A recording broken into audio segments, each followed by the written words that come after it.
What beer are you going to try next? I know what I'm going to try. It's beer time with the beer man. Why, hello there tonight. How are you doing? Alright, man, so I have, I guess what I'll call a Valentine's beer. It was kind of a surprise. I went into Seaside Wine and Beer House off of Roosevelt there in Seaside, Oregon, and then went in and talked to Jeff, and guy's super nice. I said, you know what, I don't want to look, I'm just going to ask you what's off the wall, what's something crazy, and he pointed me to this beer. So thank you, Jeff, for your so this one is by Shmaltz Brewing Company. They're also called Hebrewed. They're kind of the same name, I guess. This one's a dark. It's called Hanukkah Past the Beer. It's an 8%. It's using 8 hops and 8 malts. These guys are out of. It's a dark ale brewed with chocolate. Where are they from? Brewed by Shmaltz Brewing Company, Clifton Park, New York. So they're a New York brewing company. New York Brewing Company. Like, basically though, a dark ale isn't really a style. It's more of a describe that beer is. Black IPA, and then you have just other darker beers that are black that you really can't say it's a style. So anyway, like basically in the 80s, microbrewing was starting out. It was a new thing.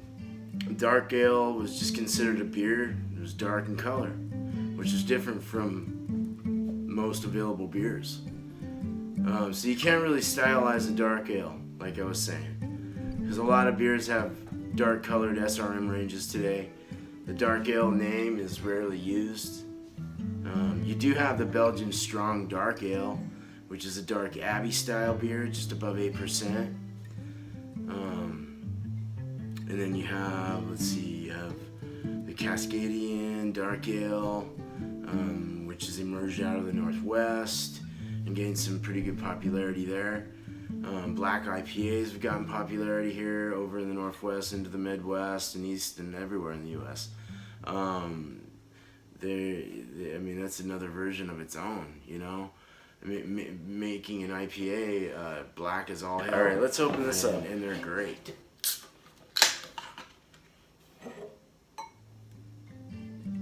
Definitely dark.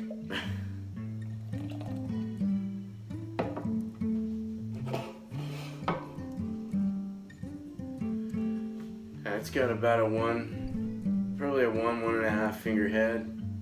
Good head retention, I imagine. We'll see. We'll see how fast it goes down.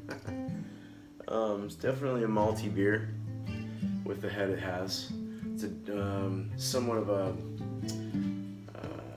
an off white to a tannish colored head. Let me see if I can. It's very opaque. You can't. Sorry, I don't have light over here to really do anything with here. I'm trying to look at my other lights, but you can see nothing. It's like a stout for the most part. I don't see reds or anything. It's just straight up dark. Head retention's keeping pretty good over at around a half a finger. Went down within about a minute and a half or so there, so not bad, low to medium head retention. Dark. Can't really see anymore. Let's just smell it. Oh, just malty chocolates coming out. A nice malty bitterness also in there.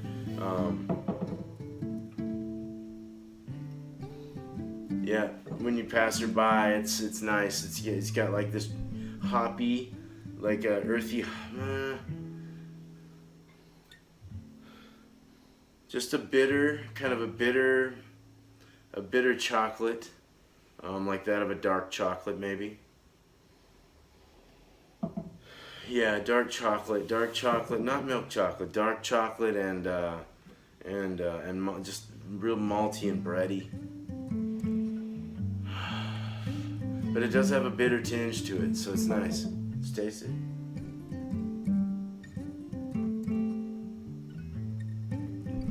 Oh wow, that is so smooth. It's so smooth that you could actually sip on a few of these and be fine. That went down so lovely. It was very delicate, it Smooth is and chocolatey. And it's kind of on the verge of dark chocolate and milk chocolate in between.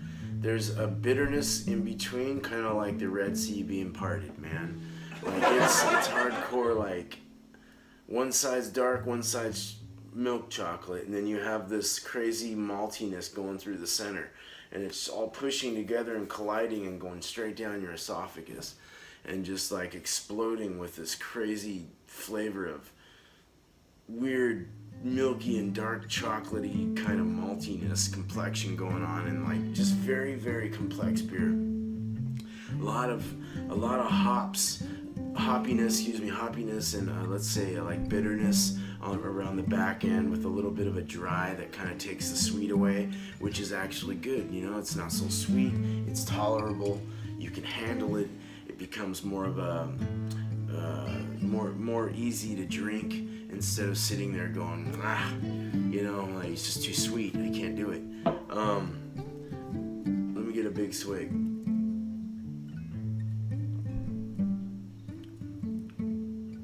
Man, honestly, the more I taste with a big swig, it actually tastes like a tangy, quick chocolate quick milk. So almost like a milk chocolate, if you want to put it that way, with a tanginess on the end. Definitely chocolate, definitely a bitterness going on, like a garden of hops.